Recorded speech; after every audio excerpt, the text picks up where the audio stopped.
What's going on, YouTube? And today is Thursday, and I just want to talk a little bit about and a question that I think that is good to answer, to ask for yourself is your 401k enough for retirement? Now, me myself, I don't have a job as far as like a corporate America type job. I have my own business, and I look at retirement a little bit different than a lot of other people. For example, I myself, if I have to answer that question for myself, I would say that 401k, if that's all you have for retirement, you are sadly you're in a bad situation. Because here's some extra things you can do besides it. Before I tell you why that's bad. Okay, one, I think you need to be putting at least 15% into your 401k. That's to only make it worth your while, Also, too, you need to be either maxing out your Roth IRA or your individual IRA. And that's only, if I'm not mistaken, I want to say $5,000 for the years is the Roth and the individual. And that's easy. That's a small goal. We're talking about, a little bit less than $500 or whatever a month, and you can have this done, or you could just save and do some lump sum payments. But you got to go ahead and make a goal for yourself to get the Roth. Get it Roth maxed out, get some tax savings, But one of the things that I'm big on is passive income. And somebody asked me one time, Abdul, what the heck is passive income? Okay, let me tell you what passive income. We'll give you a perfect example. And this just shows you, the example I'm going to give you is going to show you that, hey, you don't need to be big in order to make money. Example. Some people, and some of you guys have done it, some of my subscribers, they will purchase a rental property, right? Take out a loan for $100,000, $200,000, purchase a rental property, and want to be in a positive $100 a month.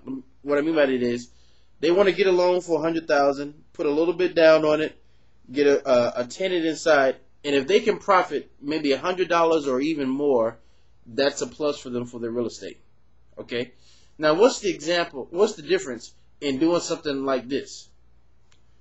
Getting let's say a vending business, and let's say you have Coke machines and potato chips, and let's say that you went to every mechanic shop that didn't have this service and said, I'm going to put this service in here for you for free, and all I want, I'm going to put money in your pocket, I'm going to give you a percentage, and I'm going to come here and restock this. And let's say you get maybe out of all those mechanic spots that you put your place in, let's say you get about, I don't know, throw a number out there, $500-$600 a month.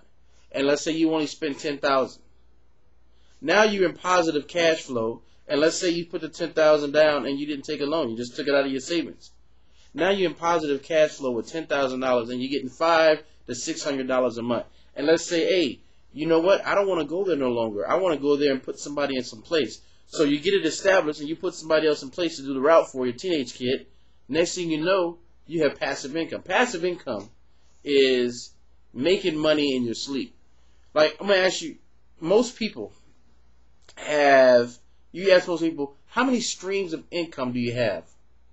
Normal people would say, one, I get money from my job.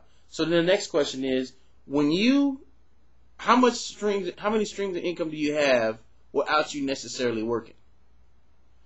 Most people can't say yes to that question. Most people just say, hey, I don't have any. That's a bad situation. You have to be able to create something where you can make money in your sleep. Make money when you're out partying and with the family or whatever. And it doesn't have to be big. So in my situation, I would say I have about I have 4 streams of income that comes in without me necessarily doing anything. And when I say necessarily doing anything, the work that I do is very minimal when it comes to these things. And see, the reason why 401k isn't just enough, when it comes to investing, you need to diversify. You need to be, you can't have all your eggs in one basket over here. You need to have 401k. If you got it, go ahead and max it out to your 15%. Go ahead and do your Roth IRA, and go ahead and get some passive income tools, to get things set up. And I just gave you a big one. The vending machine business is a great business. You know, potato chips and sodas. You know, if you go to hotels, you go to places. These places. I mean, you know, I've been sitting in offices and say, hey man, I'm kind of hungry for a snack or whatever. You go grab a Coke out of the machine. And just in the area that I'm at, you know, I haven't taken full advantage of it, you know. Just in the area that I'm at. There's plenty of places right now, and I'm like, oh, I need a Coke. Oh, there's not a machine there. And I'm going to go ahead, and if somebody doesn't beat me to the punch, I'm going to go ahead and place something in there. But I'm not going to be the one that goes and restock it. Give me a teenage kid that needs a job or something, whatever. Put him in place to go ahead and restock the machine.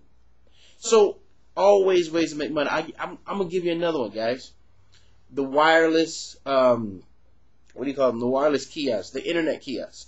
There's a lot of places right now that could use this service of paid internet kiosks. I know every time I go into freaking, what do you call it? FedEx Kinko's. It's like FedEx Kinko's no more, but Office, whatever that place is called.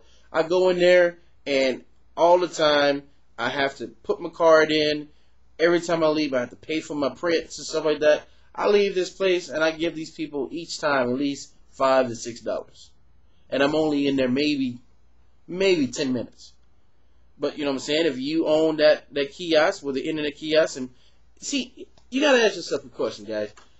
How can I provide a service? If you want to know what to do, just ask yourself the question: how can I provide a service for people, and this service is not being done yet?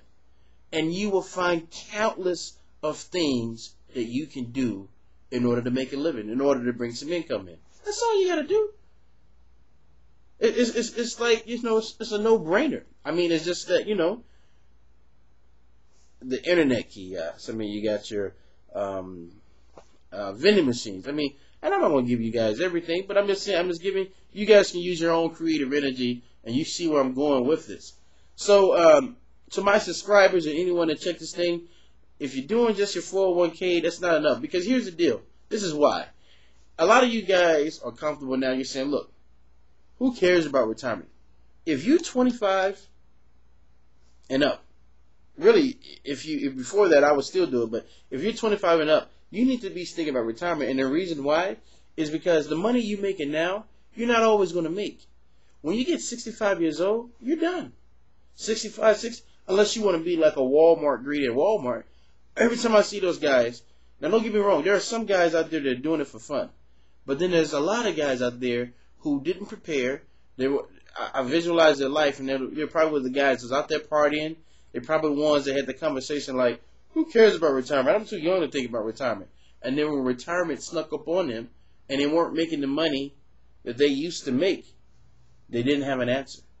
So don't let that be you. Don't let that be you with your pants down where you're not being prepared. And the way to get prepared is to prepare yourself now. And then here's the kicker with the vending machine and all this other kind of stuff. When you make that money from the vending machine, take 20% of that money and put it in investments. Put it in something else. Save it for an account so you can pay a huge down payment on a home. Or you can save it up to a point where you can pay cash money for a rental property. Anything, you know? But what I'm saying is just keep the money flowing. Don't just get used to this whole job thing. I mean, I just talked to my neighbor the other day.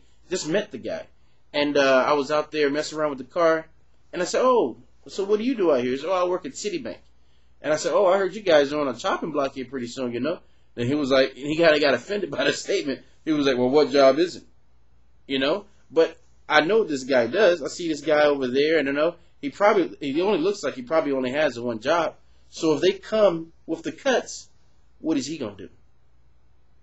Cry just like everyone else. But if you had something to the side, some other hustle, some other money stashed somewhere, you know, doing this, you have something to fall back on. You're not just like, you know, zero and, you know, you can't provide for your family or whatever. And then once you start doing these small little hustles, guys, then all of a sudden you see yourself, okay, I can do this. And then you find out the key thing, you will actually start making more money than you're making at your job. I found that out. Just something to throw out there. If you're doing it right and you start doing it and you start loving it, you see that money start rolling in, I guarantee you get to the point where you start making more money than your job. And then all of a sudden then a light bulb is going to go off, and then that's a whole nother conversation. So I'm not going to continue on that much longer, guys. Just I try to give myself and yourself, just some sound advice, something that you can do, something that doesn't come from the whining standpoint, but just something that's just real talk where we can make this happen. So, guys, until next time, signing off.